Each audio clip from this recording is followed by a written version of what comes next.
What is going on, investors? Hopefully you guys are having a great day out there. Time to talk about AMD, otherwise known as Advanced Micro Devices. The stock's at 91 bucks. We've recommended this one several times here on the channel, and I have taken my own medicine with this one. Believe it or not, this is one of the few stocks I've bought over the last, I'd call it 6 months or so. I haven't bought a lot of stocks over the last 6 months. Valuations are stretched. Everything from a technical perspective looks stretched, but every time AMD came down here to 74, 75, even 76, $78, I'm buying it down in this range. Now we're up here at 92. Talk about what that means from a technical perspective in a minute. Now, more importantly, I think, is they just reported their Q2 numbers. Those came in as a beat. I'll go through the numbers so you can make sense of these and kind of see what's going on at AMD from a revenue, profit, those types of things, and see why this is one of the few stocks that I'm buying. Okay, I'm already overweight. I should preface this.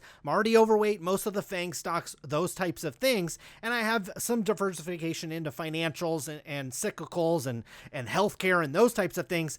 But just from a pure valuation perspective, from a pure growth perspective, this is one of the few stocks I find to be very attractive, especially when we get down to the $75 range. And when we go through those numbers, this is exactly why. Okay, from a technical perspective, it makes sense, but from a fundamental perspective, makes even more sense. And I'll show you why when we look at these numbers. Now, one thing that did come in on these numbers is their Q3 guidance, which is the quarter that's coming up, looking for revenue at that $4.1 billion mark. The Street was expecting about $3.8 billion.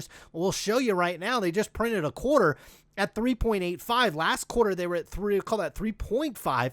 So to tick up over that $4 billion revenue mark in Q3, definitely something investors should be excited about. Now, in terms of full year, they're looking for about $15.6 billion worth of revenue. Consensus was sitting at $14.75 billion worth of revenue. Now, I want you to keep in mind, most of the time when these companies give this $4.1 billion, they say plus or minus 100 million. It's really, with all things being considered, they'll probably come in over this. They'll come in at 4.2, 4.3, that type of thing, because they never like to come in under the numbers. That never looks good on the top of a press release. That is why we come over the numbers and take a look at this. We got the 3 months ended here over at AMD. We got revenue here on the top line. The middle column is last quarter, and this left-hand column is the most recent quarter, the last 3 months. So this is last 3 months. This is the previous quarter. So you get quarter over quarter, like a really short-term view of the company.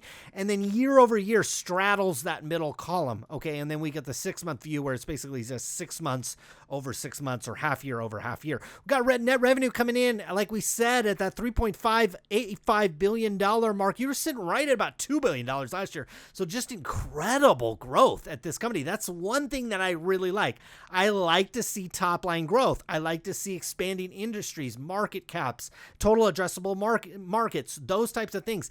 All those things line up with AMD. This revenue is growing, but it's not the only thing that I really like about this company. Now, hey, took a look at cost of sales, came in at $2 billion. So you take your revenue, you minus cost of sales, you get down here to gross profit, which is at $1.8 billion. We were at $6 billion in the previous quarter. We're only at $848 million in the previous year. I thought that was great. We bolted on $1 billion worth of gross profit over the last year. That's really phenomenal. The other thing I really like are they're expanding margins over at AMD. It's showing you that their product is in demand, and not only in demand, people are willing to pay up for it. Take a look. Our margin from a gross perspective was at 48% over the last 3 months. We were sitting at 46% last quarter, and a year ago sitting at 44%. For the 6-month view, we are up 2% on that gross margin percentage as well. You gotta love that. Okay, research and development. Those are not our only costs. We've got R&D, we've got marketing, general administrative, and a licensing gain, which is really a rounding error. We'll focus on that. But take a look at these costs, okay? Yeah, you grew that by about $200 million, okay? Yes, your marketing, general administrative, that grew by about $130 million. We're seeing quarter over quarter, though, basically flat. It's showing you that these costs are starting to level out, at least on a quarter over quarter basis. You love to see that. That means operating income came in at $831 million. Keep in mind, last year at this time, gross profit was $848. Okay, that was before R&D and selling and marketing. Now our operating income is nearly where our gross profit was. Our gross profit last year was at $173. So that is just phenomenal. That is what I love about this business. The three things: top line growth. You're seeing like, what is that? Like 100% top line growth. You got to love to see that. So your gross profit obviously going to grow as well. Our margins are expanding, and they're expanding nicely, okay, in a rather mature business as well.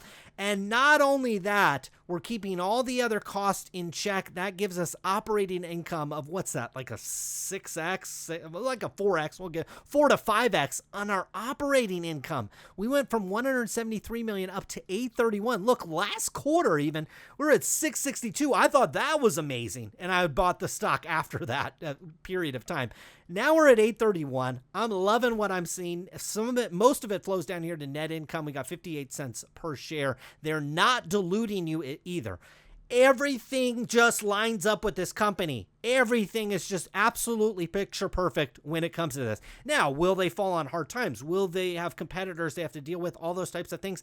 Absolutely. But right now, this is as good as it gets. This is why this is one of the few stocks I have actually purchased over the last really the last couple years. This is one of the, outside of major FAANG stocks, this is like one of the few stocks I've actually bought, believe it or not. Now, going back to December, basically the beginning of the year, almost the beginning of the year, and we got about 6 months into June. Cash and cash equivalents are up. We were at 1.6. Now we're at 2.6, okay? Short-term investments up as well. Accounts receivable, basically the same. All things being considered, look at our total assets. Ticked up $1.7 billion in 6 months. That's phenomenal. Total assets ticking up about the same amount. We do have a little bit of long-term debt here, but it's not much. $313 million. This business might get thrown on its head a little bit. If you're familiar, they are trying to complete that Xilinx acquisition, and in the press release, despite all kind of the negative news out there, that deal they are expecting to close sometime this year. So it might throw this balance sheet out of whack a little bit. I don't exactly know how they're going to finance that. They don't have the money sitting here on the balance sheet. So my guess is that could create a hiccup in AMD stock. Once you see the acquisition of that, it might lead to some dilution, more debt, less cash, those types of things.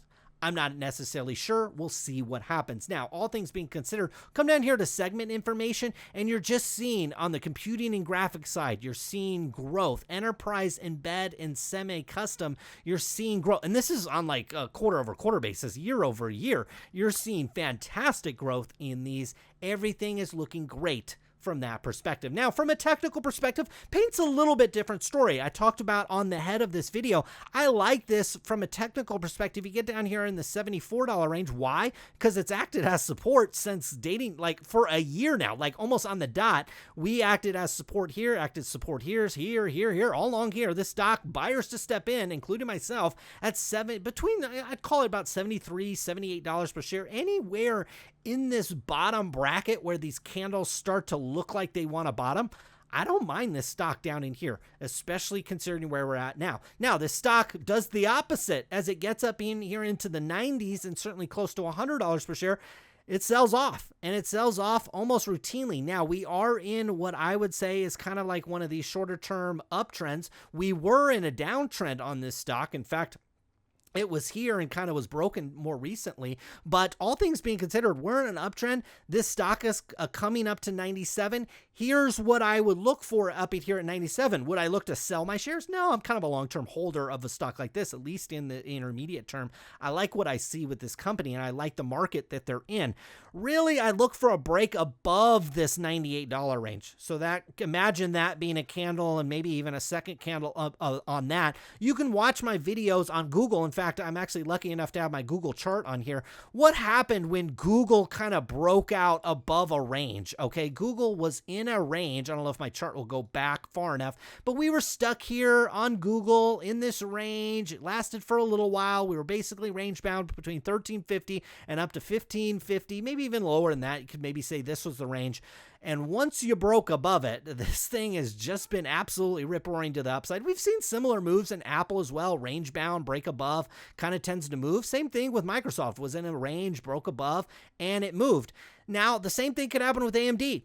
we could break above this $97, $98, $99 range, and you'd push up, and there's a lot of green air above this. And if it does it in short order, this shorter term uptrend will be intact. Okay, my line's kind of dragging, but imagine this whole line up in here. Look, this uptrend would be intact, and this one from a technical perspective would likely keep going. So interesting point. I don't know if a lot of newer investors really understand this, but I like this stock down here at 74, 75, or I actually like it above 98, okay? Because the odds of it going from 92 up to 98 and getting rejected, in my opinion, aren't high, but that's what I've got data here to represent that fact on. Now, if we get above that, get close to 100, well, it's showing me, well, look, sellers dried up at 98, and maybe all there's left are buyers, and this thing could keep ripping higher, just like Google has over the last really almost a year now, and Microsoft and Apple to a certain degree as well. That was AMD stock. Hopefully you guys enjoyed this video. We'll be back again soon with more. Good luck with your investments.